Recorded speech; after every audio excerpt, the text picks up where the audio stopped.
정부 주도로 추진되고 있는 어촌 뉴딜 300 사업이 신안 만제도에서 첫 결실을 맺었습니다. 큰 배가 정박할 수 있는 계류장과 편의시설이 마련됐습니다. 순천시가 추진하고 있는 지능형 교통체계가 마무리 단계에 접어들었습니다. 오는 2023년 박람회가 시작되기 전에 완성형 모델이 구축될 것으로 보입니다.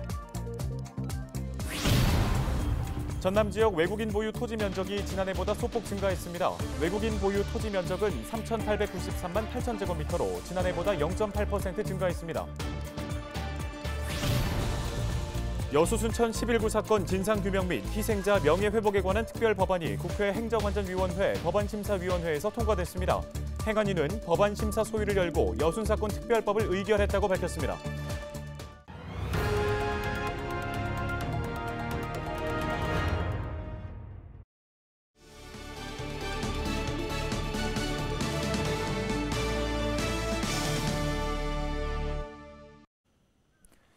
시청자 여러분 안녕하십니까? 헬로티비 뉴스입니다.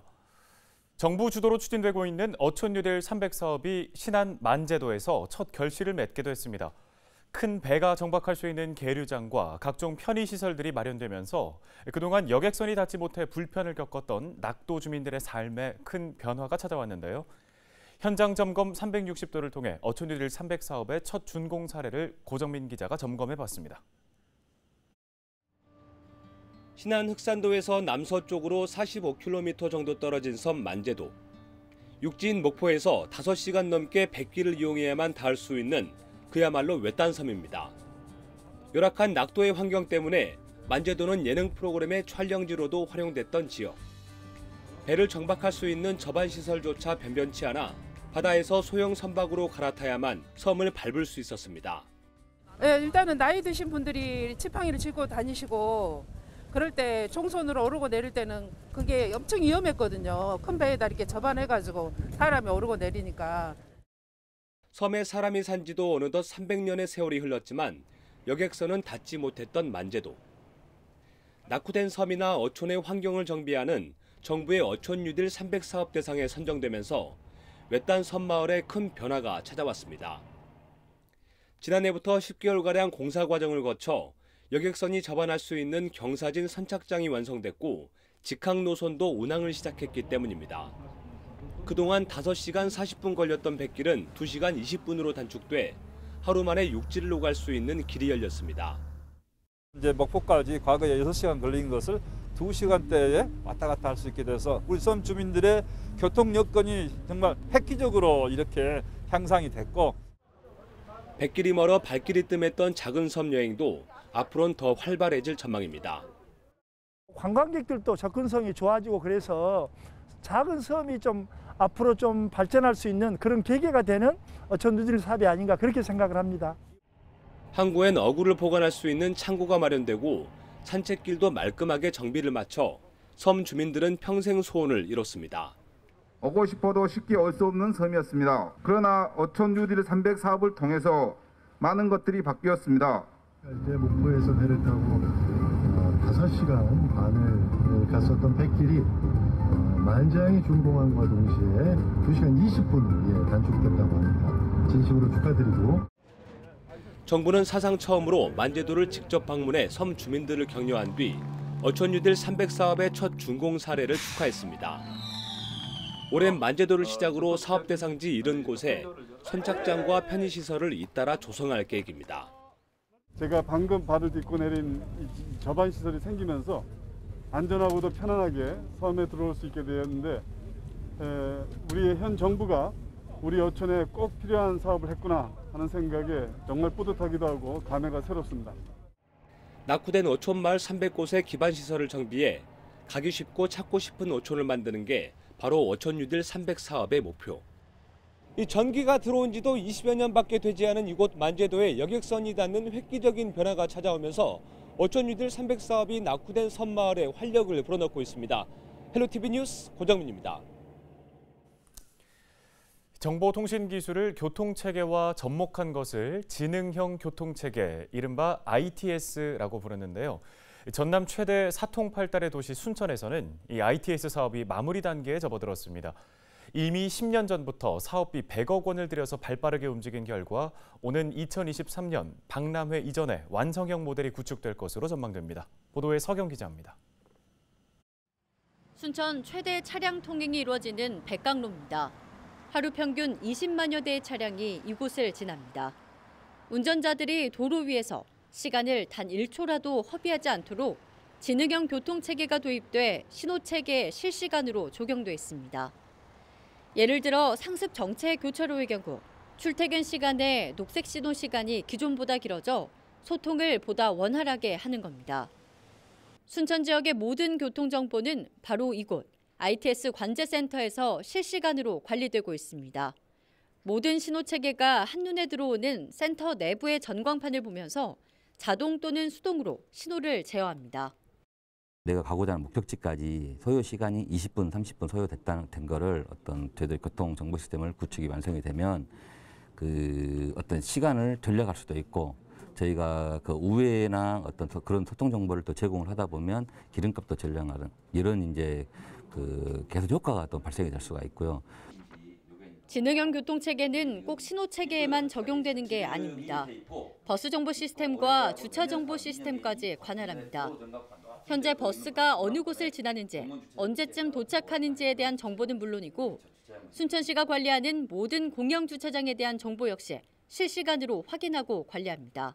순천시는 오는 2013년 순천만 국제 정원 박람회를 앞두고 국가정원 내부의 주차 정보 시스템을 강화할 방침입니다. 주차장 칸칸마다 주차 등 센서를 설치해서 국가정원으로 진입하려는 차량들이 미리 주차장 상황을 확인할 수 있도록 도로 위에 대형 전광판을 설치할 계획입니다. 2023 박람회가 도심 전역에서 열리는 만큼 주요 도로마다 실시간 교통 정보를 확인할 수 있도록 하겠다는 구상입니다. 2023년도 정원박람회 개최 전에 완료가 되면 그 정원박람회 개최하는 데도 상당한 도움이 될 것이고 또한 그 당시 되면 어떤 스마트 교통 도시가 어느 정도 정착이나 안정화 단계에 도달하지 않을까 이렇게 생각을 하고 있습니다. 똑똑한 지능형 교통체계 ITS, 지역 주민과 관광객들의 교통 편의와 박람회 성공 개최를 위한 움직임이 발빠르게 이루어지고 있습니다. 헬로티비 뉴스 서경입니다. 전남 지역에서 22일 하루 동안 6명의 확진자가 발생해 누적 코로나19 확진자가 1,029명으로 늘었습니다. 목포의 한 공기업에 근무하는 전남 1,024번 확진자는 제주도 신혼여행 중 확진된 제주 681번 확진자와 지난 7일 목포의 한 식당을 함께 이용한 것으로 조사됐습니다. 전남 1,025번 확진자는 군인으로 휴가를 나와 광주 누나 집에서 식사를 한 뒤 누나가 광주에 2,332번으로 확진되자 진단검사를 받고 확진 판정을 받았습니다. 전남 1,026번 확진자는 식당 개업을 돕기 위해 방문한 용인 2,396번 확진자와 접촉해 진단검사를 받았으나 판정이 보류됐다가 이후 재검사에서 확진됐으며 전남 1,027번 확진자는 확진자가 산발적으로 발생하고 있는 순천 송광면의 부모 집에 들렀던 것으로 조사됐습니다. 전남 1,028번, 1,029번 확진자는 전남 1,025번 확진자와 지난 20일 목포의 한 식당에서 접촉해 감염된 것으로 파악됐습니다. 방역당국은 정확한 감염 경로 등을 조사하고 있습니다. 해군 삼함대 소속 해군 가족이 코로나19에 확진되면서 출항했던 함정이 귀향했습니다. 전라남도는 22일 목포에서 확진 판정을 받은 2명이 해군 삼함대 소속 군인의 배우자로 확인됐다고 설명했습니다. 해군은 즉시 해당 군인을 함정에서 격리 조치하고 배를 귀향시킨 것으로 알려졌습니다. 해군은 배에 탄 승선원 106명에 대해 진단검사를 하고 격리 조치한 것으로 파악됐습니다. 전남 지역 만 75세 이상 어르신을 대상으로 한 화이자 백신의 2차 접종이 시작됐습니다. 화이자 백신은 3주 간격으로 2차례 접종합니다. 1차 접종은 지난 1일 시작됐으며 22일이 3주째가 되는 날입니다. 지난 21일 기준 도내 75세 이상 어르신 4만 4천 명과 노인시설 이용자 5천 명 등 4만 9천 명이 1차 접종을 완료했습니다. 1차 접종을 완료한 도민을 대상으로 2차 접종이 진행되며 화이자 백신 입고량에 따라 백신 접종을 받지 못한 나머지 75세 이상 어르신도 순차적으로 접종할 계획입니다. 한편 코로나19 환자를 치료하는 강진과 목포, 순천시 의료원 의료진과 종사자 828명은 2차 접종을 완료했습니다.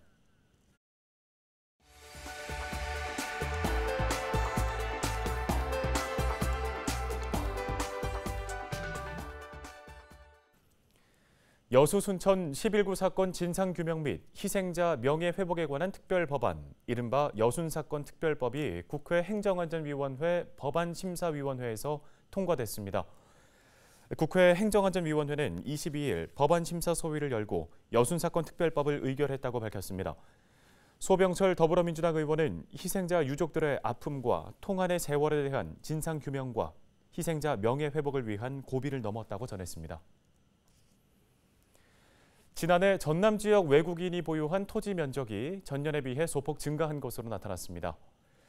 국토교통부가 내놓은 2020년 외국인 토지 보유 현황 자료를 보면 전남의 외국인이 보유한 토지 면적은 3,893만 8천 제곱미터로 전년도 3,863만 4천 제곱미터보다 0.8% 늘어났습니다. 토지 금액은 2조 5,237억 원으로 전년도 2조 5,202억 원에 비해 0.1% 증가했습니다. 특히 전남 외국인 보유 토지 면적은 경기도 4,574만 2천 제곱미터에 이어 전국에서 두 번째로 넓었습니다. 전라남도 교육청이 올해부터 인공지능 교육 선도학교 67곳을 운영합니다. 기존의 일방향, 고정형 컴퓨터실에서 벗어나 인공지능 교육 활동이 가능한 공간에서 미래 사회가 요구하는 창의 융합형 인재 양성에 나선다는 계획인데요. 기존의 인공지능 교육 공간이 구축된 42곳에는 운영비를 지원합니다. 또 공간 구축이 안 된 학교 25곳에는 창의 융합형 정보교육실을 구축할 수 있도록 구축비와 운영비를 지원할 예정입니다.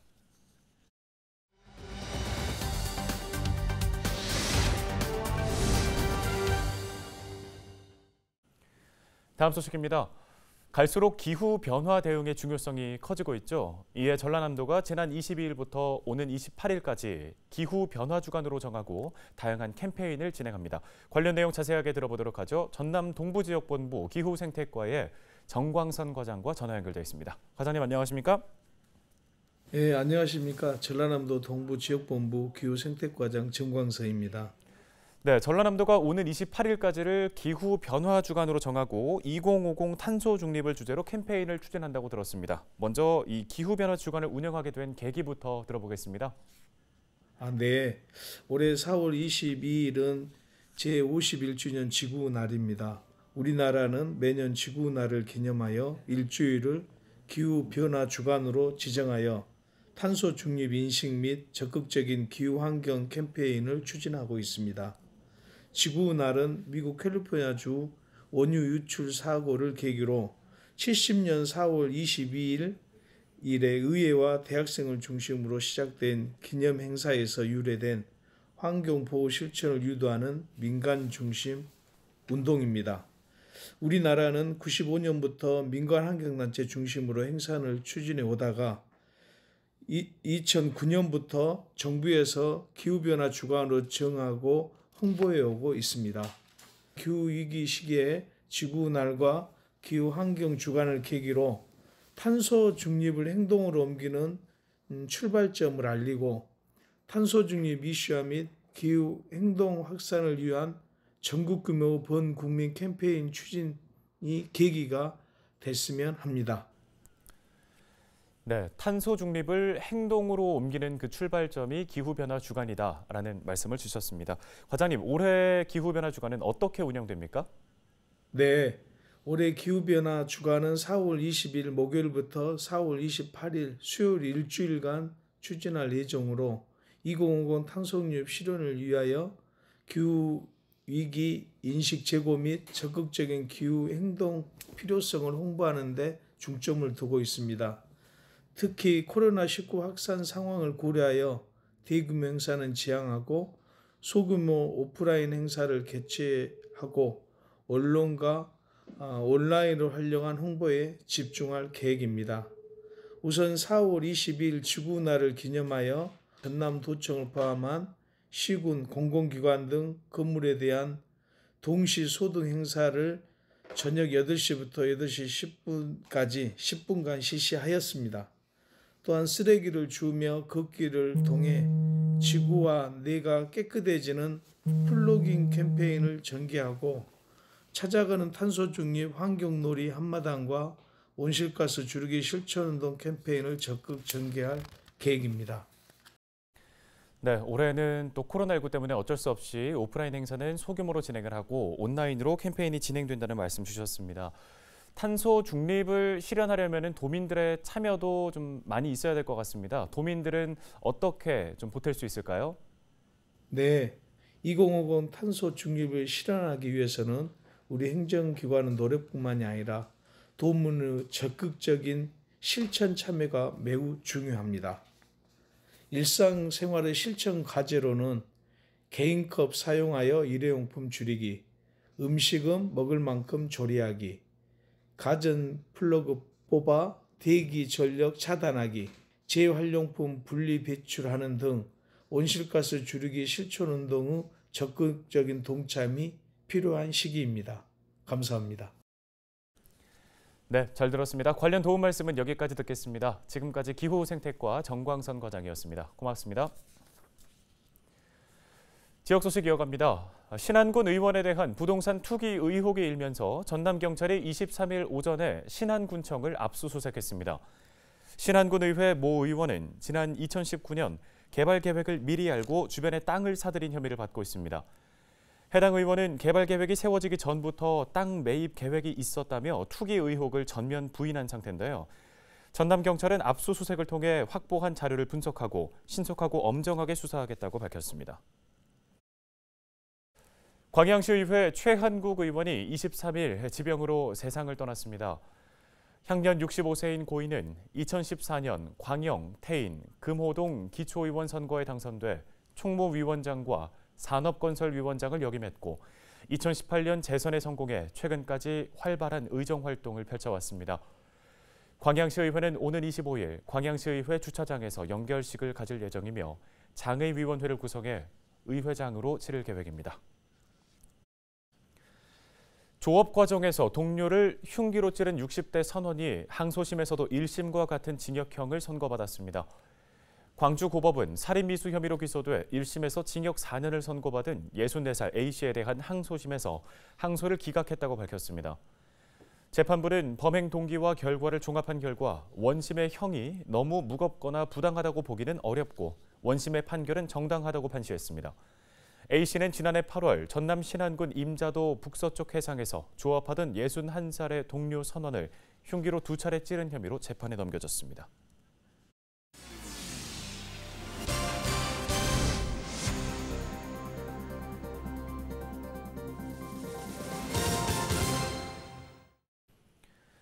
다음 소식입니다. 광양시청에서 실무 수습 사원으로 일했던 A씨가 무고 혐의로 경찰 수사를 받게 됐습니다. 광양시청 공무원 6명은 A씨가 지난 2018년부터 2020년까지 19건을 고소 고발했는데 무고 혐의가 있는지 수사해달라는 고소장을 제출했습니다. 시청 간부급 공무원 6명은 모욕, 명예훼손, 직무유기 등에 대한 A씨의 고발로 여러 차례 경찰 조사를 받았고 혐의 없음 11건, 각하 8건 등의 처분을 받았습니다. A씨는 근무 당시 광양시청 공무원 39명에 대해 93건을 고소 고발했던 것으로도 전해졌습니다. 광양경찰서는 공무원이 제출한 고소장을 검토한 뒤 조만간 고소인과 피고소인 조사를 진행할 예정입니다. 서해지방해양경찰청이 마약 수사팀을 신설했습니다. 서해해경은 지난 13일 지역에서 선원 4명이 마약 투약 혐의로 구속되고 서해를 통한 마약 밀수범이 검거되는 등 범죄가 증가하고 있어 전담팀을 신설했다고 설명했습니다. 마약 수사팀은 서해 지역 섬과 해안 일대에 마약 관련 각종 범죄 정보 수집과 함께 수사를 담당할 예정입니다.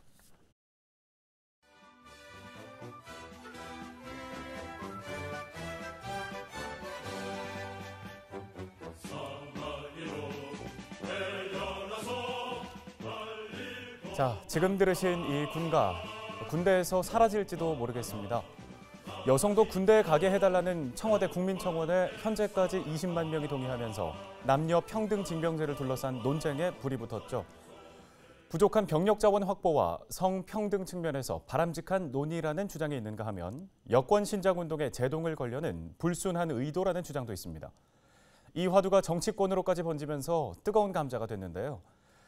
불필요한 성 대결 소모전으로 흐르지 않고 국가 안보를 위한 건강한 논의로 이어지기를 바랍니다. 뉴스 마치겠습니다. 고맙습니다.